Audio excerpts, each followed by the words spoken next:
All right, so let's get into this. We're about to explore one of the most incredible projects ever imagined. But what's really fascinating here is why it was built. It wasn't born out of some grand dream of exploration. No, it came from a very real, very human fear. So, the story kicks off in this really quiet, personal way. A kid wakes up on a ship, and she just knows something big is about to happen. You know that feeling, the one that hits you before you can even put it into words? And everything is normal. The ship's just humming along, this constant, steady sound, no alarms, no turbulence, nothing. Just this deep space silence. And it's the kind of silence that makes you listen for what's not there. So she drifts over to the viewport, and bam!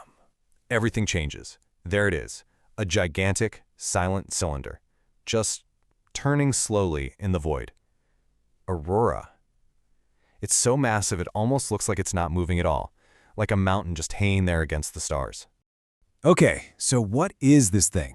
From the outside, it's not at all what you'd expect. There are no flashy lights, no logos. It's almost humble in a way. Yeah, this is definitely not some sleek, friendly piece of tech. The source material has this killer description. It says it looked like something you'd find at the bottom of the ocean. Ancient, unforgiving, heavy. That sense of weight, of permanence. That was a deliberate choice. It's making a statement.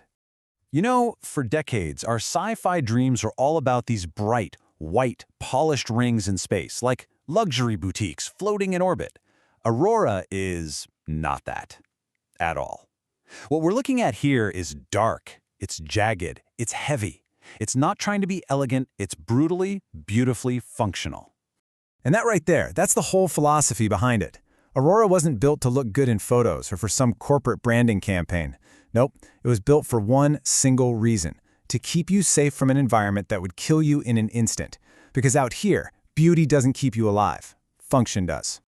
But to really get why something like Aurora even exists, we have to rewind the clock. Let's go back about 10 years. The world was dealing with this quiet but really deep fear. You can kind of see how this anxiety grew over time. AI and automation, they weren't new. At first, they were just a convenience, right? Then they became inevitable. And finally, when they got a little too good at their jobs, they became this source of massive societal fear as whole careers just poof, vanished almost overnight.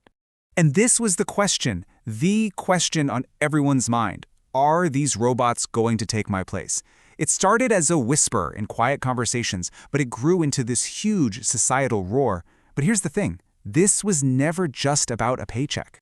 And that is the absolute key to this whole story. The fear wasn't about losing your job, it was about losing your purpose. Think about it, for so long our work gave us a sense of belonging, a feeling that we were contributing something. When that disappeared, the void wasn't filled with leisure and rest, it was filled with a deep, gnawing anxiety.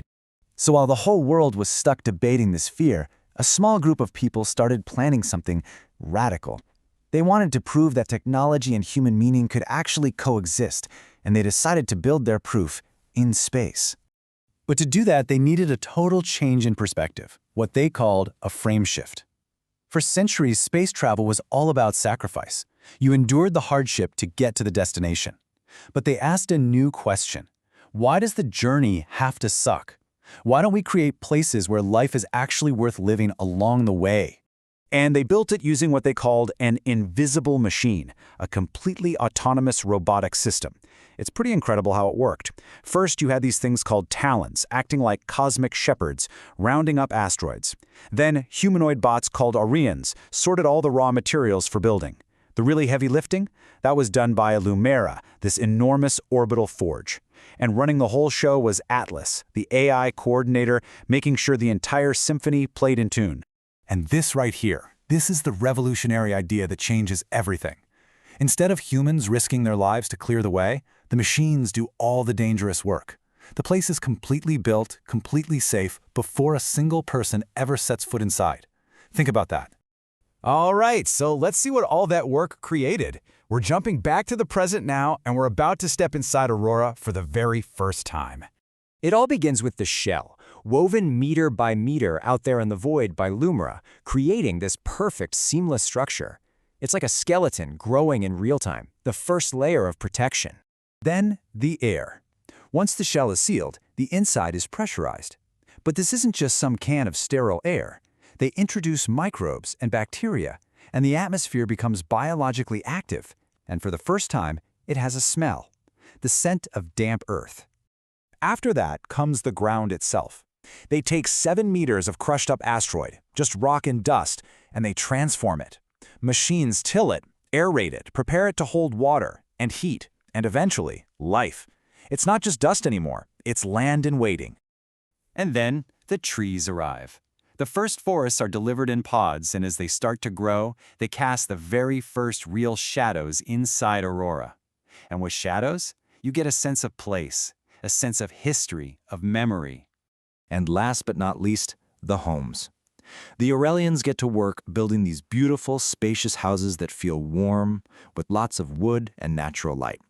They're permanent, sure, but they're not static. A wall can become a library. A room can become an art studio. It can all be reconfigured whenever you want. The city itself is built entirely around people. You've got these silent, autonomous Orbi vehicles, which means nobody has to drive. There are shared public spaces everywhere, encouraging you to actually meet your neighbors. The sky even makes it rain, this gentle, controlled system that keeps the whole world green. It's a city designed for living together, not for rushing through.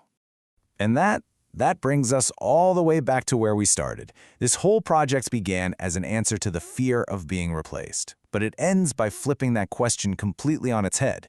It's not about what we might lose anymore. It's about what we could become. It paints a picture of a future where machines handle what's necessary, leaving us, humanity, free to figure out our own potential. And that, right there, might be the most profound frontier of all.